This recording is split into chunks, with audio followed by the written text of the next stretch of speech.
Pokoknya sampean yakin pangeran niku kondang.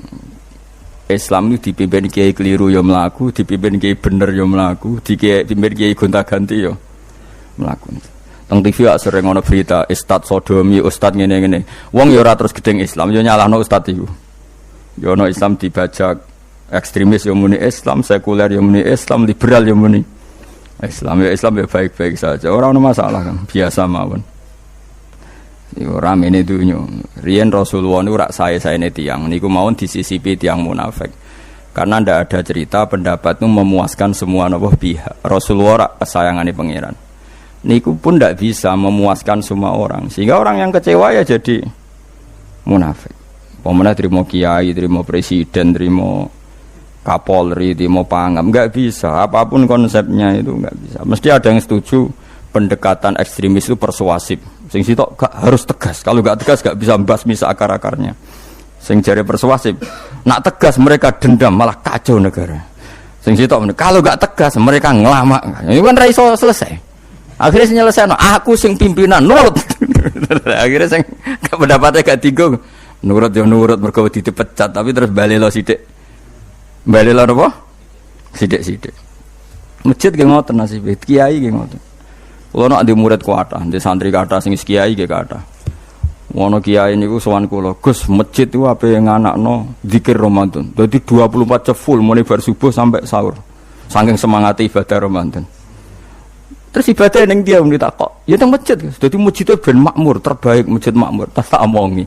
Lah apa ngarit ora ibadah. Apa dadi satpam mergawe iku gak ibadah. Apa nyupir angkot golek nafkah ibadah, kiai kok goblok kira karuan aja muni ngono. Astagfirullah, iki ora urusan iku, Gus. Ya urusane mergo ke takmir dadi ben keren, pas ke takmir masjid rame ngono. Berarti sing nama baike kan kowe. Nek pengiran ra butuh iku, pengiran kepingine seorang bapak golek nafkah. Anake kepingine sekolahan ya satpam teko, ora teko alasane itikaf. Kepingine pangeran ya bis sing tetep jalan, dadi wong sing nyetop iku ana bis aja kok mandek mergo itikaf ayo mending ngono. Kecewa lho. Wis bae ku piye dicapik ra ndukung. Padahal mek kula yo nyucup yo hormat tapi tetep gremeng mergo idenya enggak keturutan.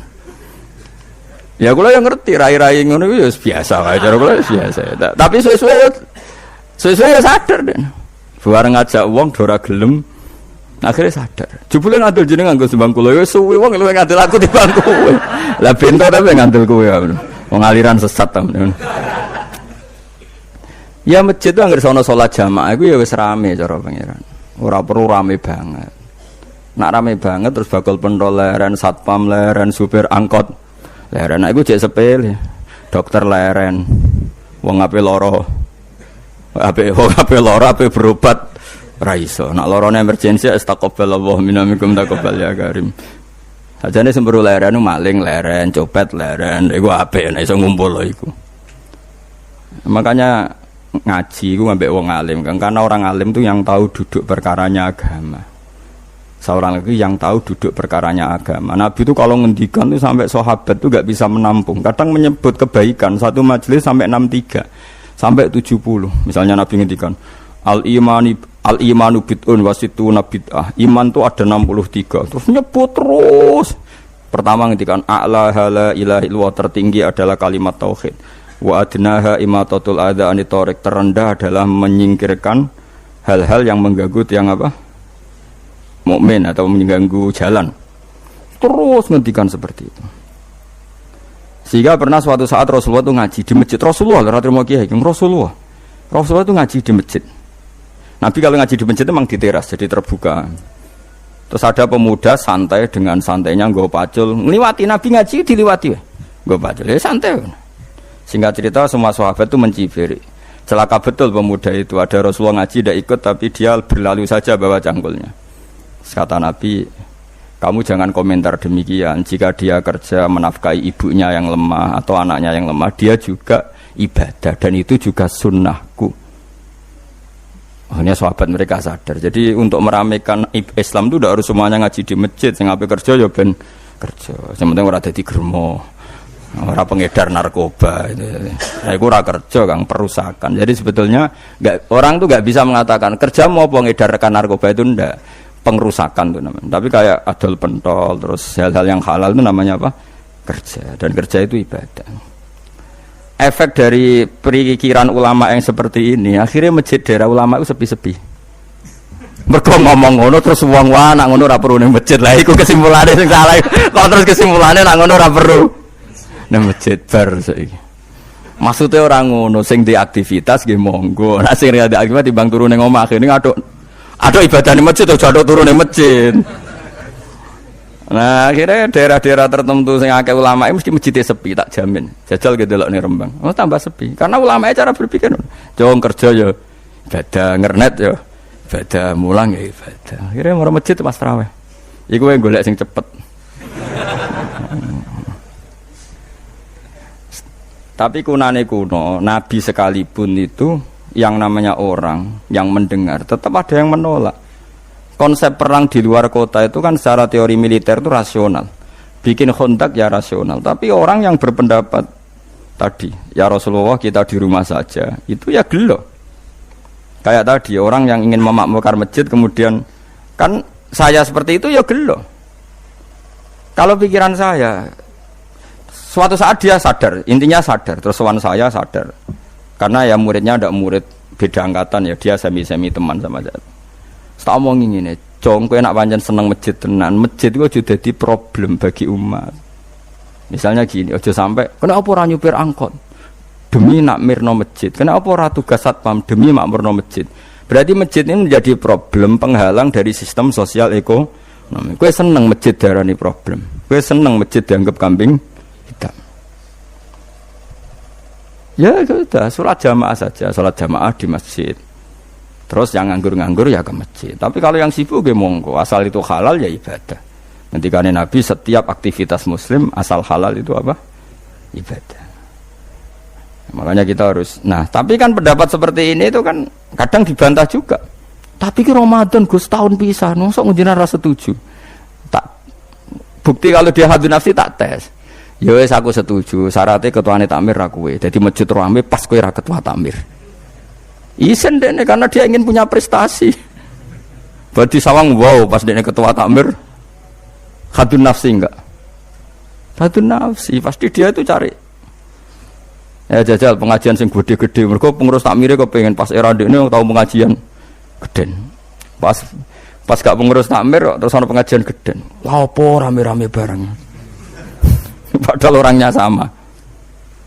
Nah itu ulama itu tukang ngomong seperti itu. Mungkin menyakitkan, tapi ulama itu terus ngomong seperti itu supaya agama ini dibawa berdasar ikhlas, bukan hadun nafsi, bukan kepentingan pribadi. Tapi tentu ulama tetap ngomong iktikaf ya sunat baik, kerja ya baik, amal lainnya asal baik ya baik. Ngomong gitu terus.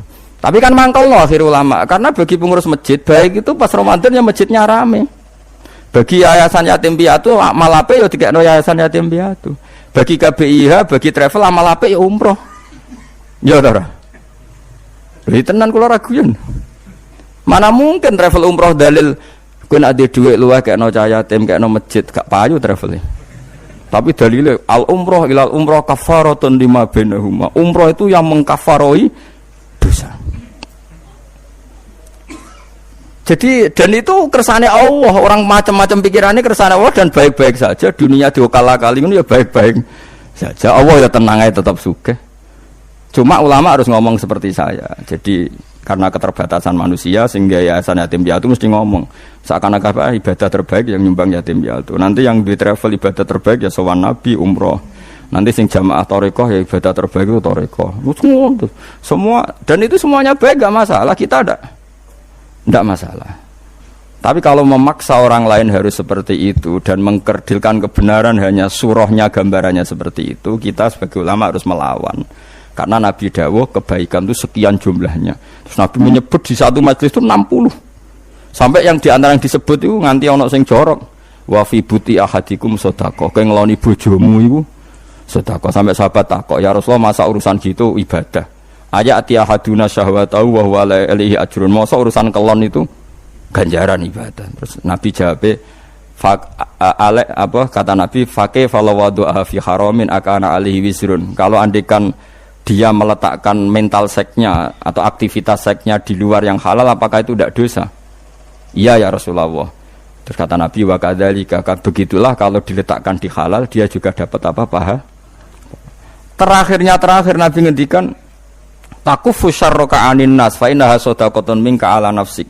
Jika kamu itikaf di masjid tidak bisa, adol pentol tidak bisa, jadi satpam tidak bisa, aktivitas sosial yang menguntungkan orang lain tidak bisa. Takufu syarraka anin nas. Yang penting kamu tidak berbuat buruk yang merugikan manusia.